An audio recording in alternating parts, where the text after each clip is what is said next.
Le moniteur est l'un des principaux contributeurs à la qualité de votre expérience de jeu. Il y a à peine quelques années, la seule considération était le taux de rafraîchissement le plus élevé que l'on pouvait obtenir. Mais aujourd'hui, vous disposez de multiples technologies de panneaux, d'innombrables résolutions et rapports d'aspect, et même de taux de rafraîchissement insensés allant jusqu'à 540 Hz.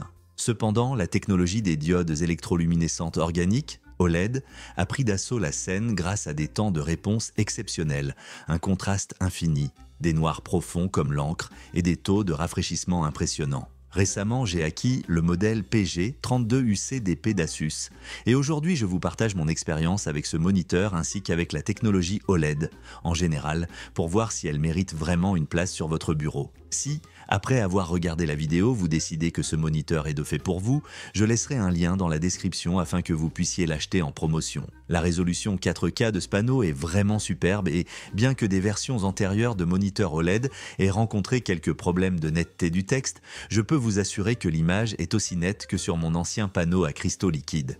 De plus, le moniteur est capable d'atteindre un taux de rafraîchissement de 240 Hz et avec des caractéristiques techniques aussi remarquables, il n'est probablement pas surprenant que cet appareil soit assez coûteux. Ce qui rend la technologie OLED si spéciale, c'est l'absence de rétroéclairage dédié. Les moniteurs LCD traditionnels utilisent un éclairage de fond pour illuminer l'écran, ce qui peut souvent créer une image floue lors de la visualisation de contenus sombres. En revanche, les OLED possèdent des pixels individuellement éclairés, permettant ainsi à ces panneaux de créer une séparation parfaite entre les zones sombres et claires, tout en offrant de nombreux détails dans les scènes ombragées. Ajoutez à cela un temps de réponse par pixel de 0,3 millisecondes et vous obtenez une expérience de jeu véritablement unique. Dans les scènes lumineuses, je n'ai pas constaté d'avantage perceptible de la technologie OLED par rapport à mon écran LCD. Cependant, dès que je me suis lancé dans quelques incursions nocturnes dans Escape from Tarkov, j'ai pu apprécier en quoi cette technologie excelle réellement. Utiliser le mode premier plan et la fonction d'amélioration des ombres par intelligence artificielle permet d'éclairer des zones du jeu jusque-là obscures et, d'une certaine manière, débloque certaines fonctionnalités du moniteur. Il est difficile de surestimer cet avantage dans des jeux comme Escape from Tarkov ou Rainbow Six, où les adversaires dissimulés dans l'ombre sont parfois difficiles à repérer. C'est probablement ce qui a définitivement scellé ma décision de garder ce panneau comme moniteur principal sur mon bureau. Le problème majeur, ou plutôt, les deux problèmes, concernent le burn-in et la rémanence de l'image. Nous aborderons la dégradation dans un instant, mais parlons d'abord du fait que l'écran est de type mat. Le modèle UCDP utilise un revêtement mat et, si vous avez passé un peu de temps sur YouTube ou sur les forums, vous avez probablement entendu des gens dire que les revêtements mat sont inutiles et que le seul type d'OLED qui vaille la peine utilise un revêtement brillant. Je ne suis pas entièrement d'accord avec cette opinion, bien que le revêtement de cet écran ne ressemble pas au revêtement mat que l'on trouvait autrefois sur les panneaux TN ou sur certains LCD InPlane. Et de manière similaire à mon moniteur LG que j'utilise depuis 1 an, je qualifierais ce revêtement de semi-brillant plutôt que de véritablement mat. Il est vrai que les revêtements brillants accentuent davantage l'image sur les écrans OLED et j'en ai fait l'expérience, ayant utilisé pendant plusieurs semaines à la fois un moniteur OLED à revêtement brillant et un autre à revêtement mat. Mais à moins de comparer côte à côte les deux types de panneaux, la différence entre un revêtement brillant et mat n'est pas forcément perceptible. Ce que vous gagnez avec cet écran par rapport aux options OLED à point quantique utilisant un revêtement brillant, c'est une meilleure gestion des reflets. Mon bureau, situé près d'une grande fenêtre, bénéficie d'un certain contrôle de la lumière. Mais travailler ou jouer dans un environnement sombre n'est pas toujours agréable. Cet écran gère la lumière entrante de manière beaucoup plus efficace, rendant l'expérience bien plus plaisante. De plus, puisque je travaille de chez moi, j'ai constaté qu'un écran au revêtement brillant me donnait des maux de tête après un certain temps, car mes yeux avaient du mal à se focaliser à cause des reflets. Je pense que cet aspect est souvent négligé lorsque l'on évalue ces dispositifs en se concentrant uniquement sur la qualité visuelle, mais en termes d'ergonomie et d'expérience, je considère que l'écran mat est le meilleur choix pour la majorité des utilisateurs.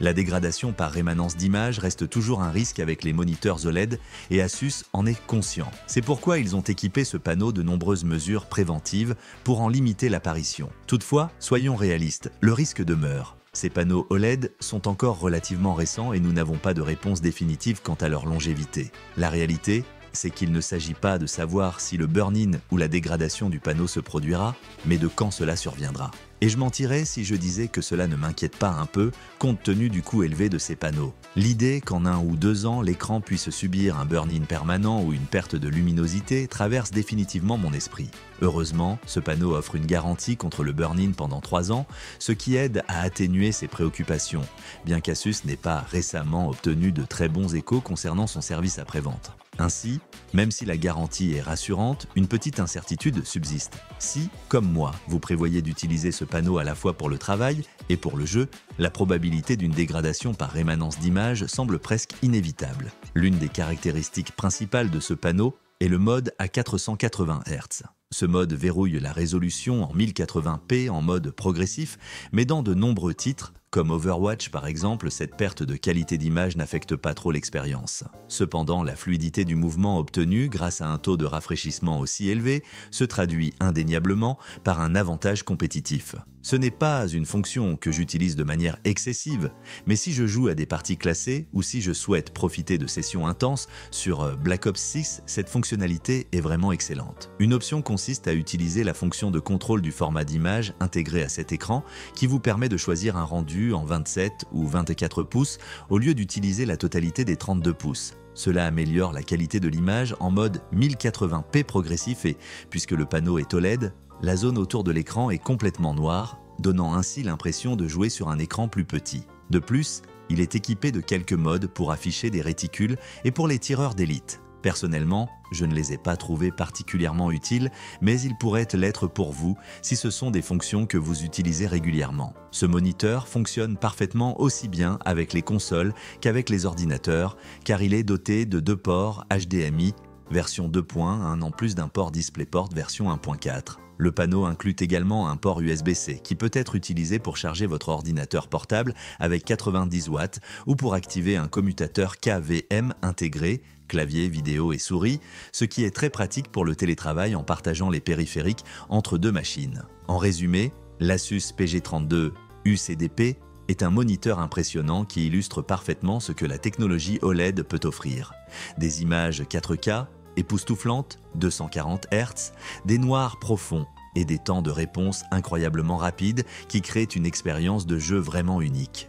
Son revêtement mat peut ne pas avoir l'impact visuel escompté par certains passionnés d'OLED, mais les avantages pratiques liés à la réduction des reflets dans des environnements bien éclairés sont difficiles à ignorer. Il n'est pas exempt de compromis, puisque la luminosité générale est inférieure à celle d'un moniteur LCD standard et le risque de burn-in est un aspect qui ne peut être totalement écarté. J'ai énormément apprécié utiliser ce moniteur et il restera sur mon bureau en tant que moniteur principal. Je vous tiendrai informé si jamais je commence à remarquer un burn-in, mais jusqu'à présent, avec 350 heures accumulées, tout se passe très bien. Si vous cherchez à améliorer votre expérience de jeu, je peux sans hésiter recommander le modèle PG32UCDP. Pour plus d'informations sur ce moniteur ou pour l'acheter à prix réduit, vous pouvez le faire via le lien dans la description. J'espère que cela vous aidera à évaluer ce moniteur, abonnez-vous à la chaîne pour d'autres critiques et laissez un pouce bleu. À bientôt